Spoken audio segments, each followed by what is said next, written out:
नमस्कार मित्रों, यह एक बात आप अच्छी तरह से जान लें कि आपके घर के बगल में जो विशेष समुदाय का मोहल्ला होता है, वहाँ मस्जिद होता है, मदरसा होता है, तो वह विशेष समुदाय के लोग जिसको आप समझते हैं कि मेरे पड़ोस का है, हम लोग साथ में रहते हैं, तो एक बात आप जान लें कि वह विशेष समुदाय कमाता तो है भारत में, खाता तो है भारत में, लेकिन उसकी निष्ठा उसके अपने मजहब में होती है जो अरब अमीरात से निकलकर आता है।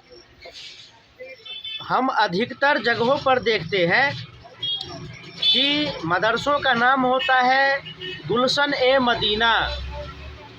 तो जिस मस्जिद का नाम है गुलशन ए मदीना, तो क्या वह भारत को गुलशन करेगा या वह मदीने को गुलशन करेगा?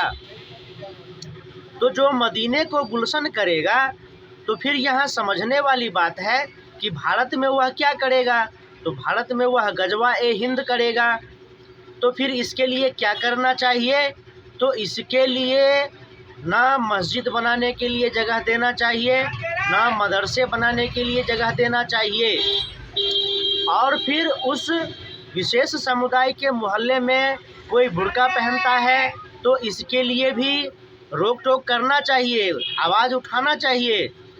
रोक टोक करने में अगर दंगा भड़क जाता है, मारपीट हो जाता है, तो कम से कम इस बात की चर्चा होनी चाहिए कि बहुत सारे आतंकवादी पकड़े जाते हैं बुर्के में। कोई AK-47 ले जा रहा होता है, कोई बम ले जा रहा होता है, और बहुत सारे शॉपिंग मॉल में तो हम लोग ऐसे ही देखते हैं वीडियो में कि कितने सारे सामान छुपा करके चोरी कर लिए जाते हैं।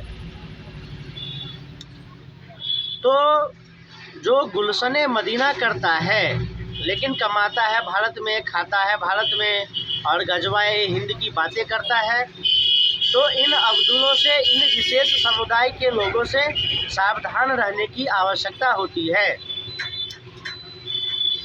एक मोहल्ला है विशेष समुदाय के लोगों का, वहाँ पर चारों तरफ हिंदू जनसंख्या है और बीच में विशेष समुदाय की जनसंख्या है।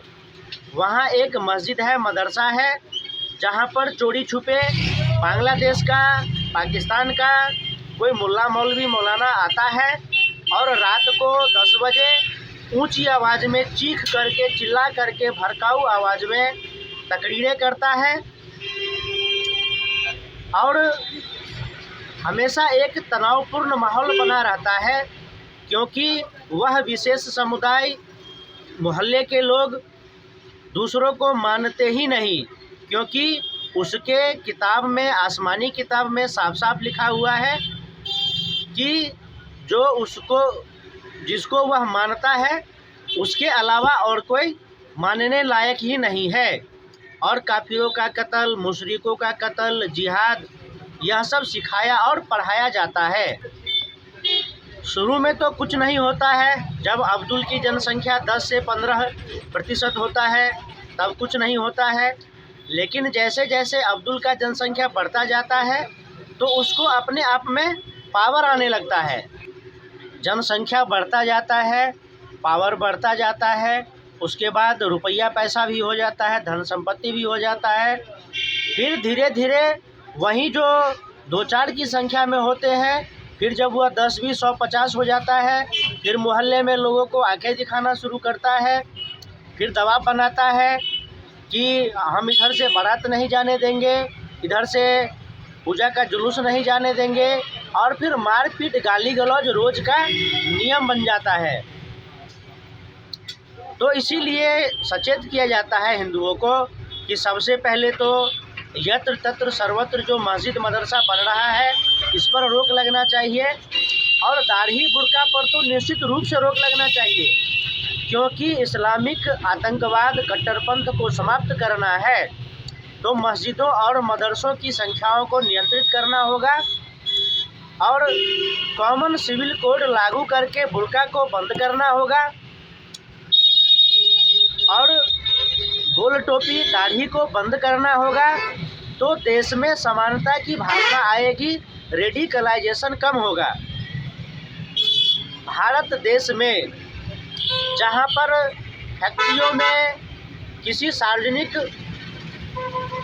फैक्ट्री हो, औद्योगिक संस्थान हो, स्कूल कॉलेज हो, वहाँ पर तिलक लगा करके जब कोई विद्यार्थी जाता है या कोई काम करने जाता है तो उसको मना किया जाता है कि आप फैक्ट्री में तिलक नहीं लगा सकते।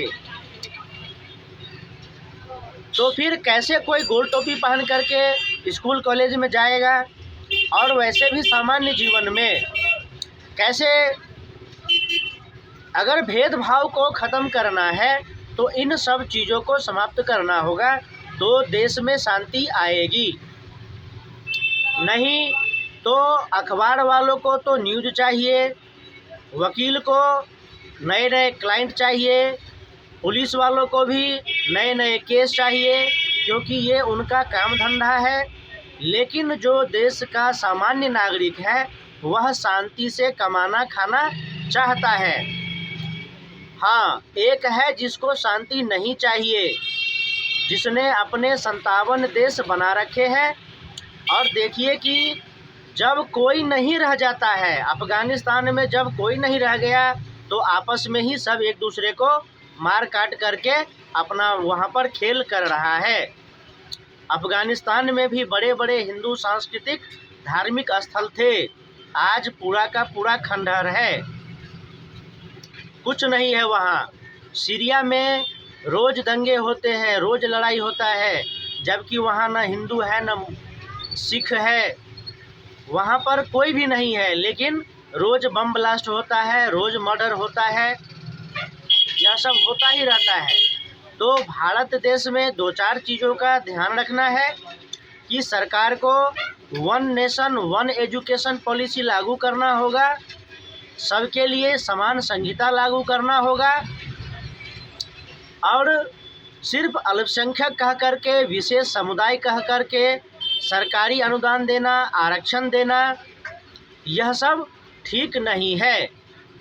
अमेरिका में एक लादेन ने एक बार हमला किया, वहाँ से सारे पाकिस्तानियों को भगा दिया गया, बांग्लादेशियों को भगा दिया गया, वहाँ दाढ़ी बुर्का टोपी पर 100% बैन लगा दिया गया, वहाँ से मस्जिद मदरसों को हटा दिया गया।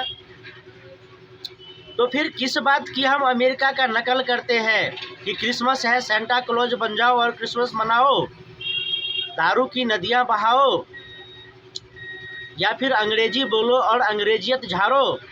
कुछ नियम कानून के मामलों में भी, राष्ट्रीयता के मामलों में भी तो अमेरिका का नकल कर लो। फिर चाइना में देखो, चाइना में देखिए जा कर के आप लोग कि कैसे अंतिम मस्जिद को भी हटा दिया गया वहाँ पर। रसिया में एक आतंकवादी हमला हुआ, और दोबारा जब हुआ तो आतंकवादी किसी मस्जिद में शरण ले लिए और वहीं से आतंकवाद फैलाना शुरू किया। तो रशियन आर्मी ने क्या किया, सारे आतंकवादियों को उसी में मार दिया, और फिर उसके पास से जो गोला बारूद मिला उसी मस्जिद को उसी गोले बारूद से उड़ा दिया, और उसके बाद रूस में कोई दूसरा मस्जिद नहीं बनने दिया। तो भारत में जो यत्र तत्र सर्वत्र मस्जिद है, मदरसे हैं, ऊपर से लाउड स्पीकर, और जब मना किया जाता है तो अरे गंगा जमनी तहजीब है, अरे भाईचारा है, अरे सारे मुसलमान ऐसे नहीं होते हैं, कितनी अच्छी बातें हैं, हम सब भाईचारे में हैं। लेकिन जब अफजल गुरु का जनाजा निकलता है तो लाखों लोग जाते हैं, उसमें कोई आतंकवादी मरता है तो सभी मुसलमान मातम मनाता है। तो मुसलमानों के छल कपट षड्यंत्र को हिंदुओं को समझना चाहिए, और भारत में जो भी राजनेता तुष्टीकरण की राजनीति करते हैं उन राजनेताओं से भी सावधान रहना चाहिए, और उन नेताओं का भी बहिष्कार करना चाहिए।